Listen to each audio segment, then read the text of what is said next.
Everyone, in this video I'm going to cover the importance of each dragon and how heavily each one's are desired / should be contested for, so you know how much resources to put into any one given dragon grab. So let's begin. I'll start with the most to least desirable. The most desirable dragon is the Infernal Drake, or more commonly known, the Fire Dragon. The Fire Dragon grants 8, 16, 24, based on stacks, increased ability power and attack damage. This effect is amplified by 50% with the Mark of the Elder Dragon. Contest level, very high. Always contest or attempt to get this dragon anytime it's even remotely possible. Do not let your enemy get this for free in any real way unless it's 100% untakeable, and in addition put high level of resources and put this on your radar immediately to obtain it for yourself. The most favorable dragon by all, make sure you're always contesting or counter contesting it. Overview.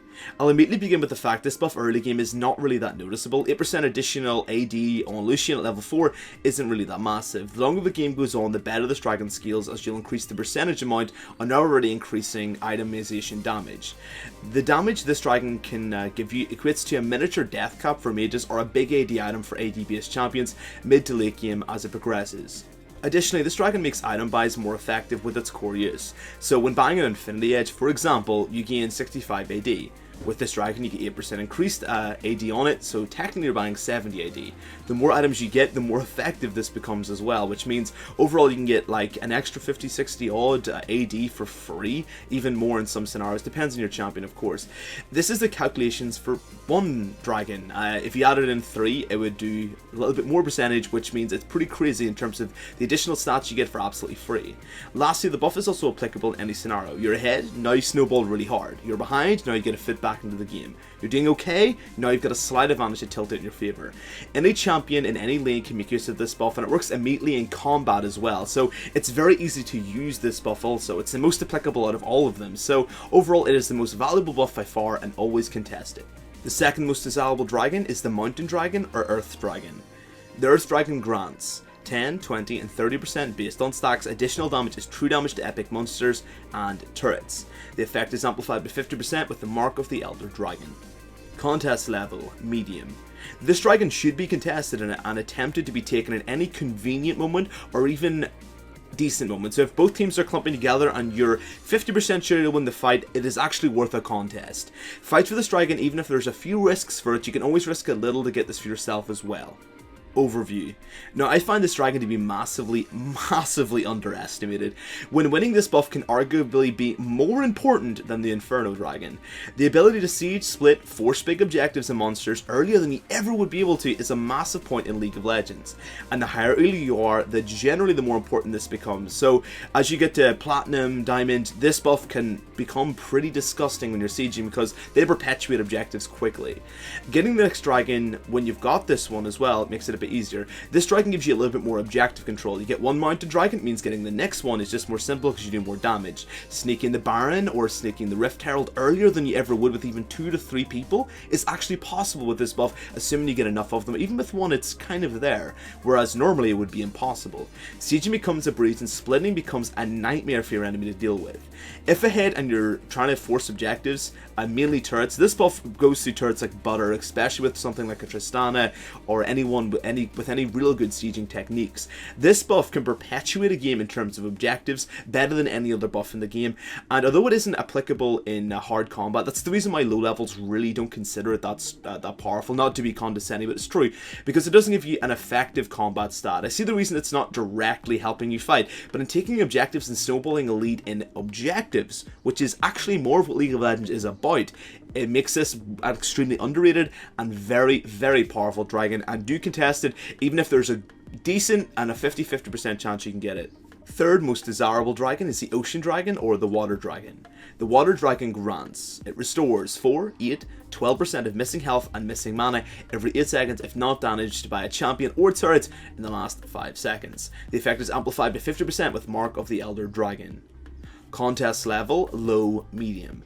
If it's slightly guarded, go for it. But in saying this, if your enemy rushes it and you don't feel 100% comfortable, the fight just isn't even 50-50, it's less than that, or even if it is 50-50, I still don't like 100% fighting for it unless I'm overly a little bit more confident in our fight. I don't take many risks for this dragon. Take the odd little small one, but forcing a 100% team fight for it, unless you're ahead, just isn't worth it in my opinion. Overview. Right now in the right scenario, this dragon is fantastic and situationally extremely powerful. The reason for this is the buff only works out of combat, which limits its use. During the early game, it helps junglers remain in the jungle and gives laners that ability to step out of combat for a couple of seconds and regain a little HP and a little mana. The problem with these advantages is mid to late game this buff starts becoming less effective. As fights are breaking out more and more frequently, you'll start noticing the mitigating effects of the regaining ability of this dragon.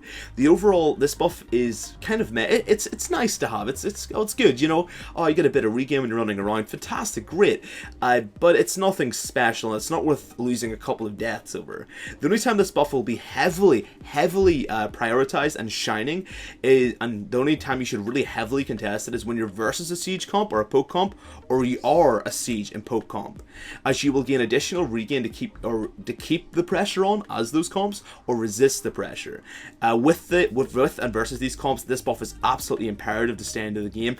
Beyond that though, I find this dragon a little underwhelming with the vast majority of comps. Nice if you can get it, if it's kind of free-ish, but if not, it's just not worth the fight. Least desirable dragon, the Cloud Dragon or Air Dragon. The Air Dragon grants 15, 30, and 45 based on stacks additional out of combat movement speed. The effect is amplified by 50% with the mark of the Elder Dragon. Contest level, very low. Unless this dragon is extremely free to having absolute minimalistic risk, avoid fighting this or risking too much to try and take it or even deny it. Overview. So on the surface this dragon sounds great. Everyone can get behind movement speed then run ahead of it, right? It sounds great. Well, kind of. The main problem with this buff is that it grants movement speed but only out of combat, which makes it a little harder to use appropriately and to keep. During fights the buff becomes literally useless, and during the lane you won't really get too much use out of it as you'll constantly be fighting. As you can see, this becomes an issue.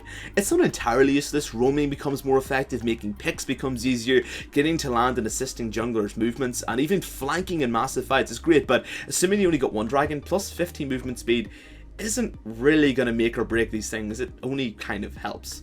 The only time this dragon becomes noticeable is when you have 2 or 3 of them, but even then, I mean, once a dragon starts, you can help get picks a little bit easier, but it's not going to help if you're losing overall. It isn't that great of a dragon. It doesn't get you back into the game. It doesn't do anything. It's okay with kite comps, and it's okay with dive comps, but again, once the fight starts, you lose it, so meh. Do not risk anything for this dragon. Avoid contesting it if you're not 100 or at least 90% confident it's in your favor. Now, it's good to, as always with any dragon, to force a fight if you're ahead, but if not, just it's not worth sacrificing for any other objective. If they're taking the Wind Dragon, go get the mid lane turret or the Rift Herald, and if you get one of them for this dragon, you 100% have won the trade. This dragon is best left alone.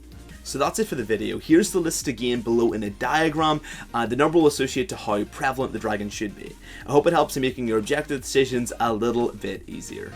And that's it for the video, guys. If you like it, dislike it, dislike it. If you like the content, you can subscribe. And if you think it's horrible and I've dropped the ball here, I'm totally wrong, you can unsub it, totally fair. You can also share it if you think it's good enough. Lastly, guys, I also stream at Twitch TV. The link will be in the low bar.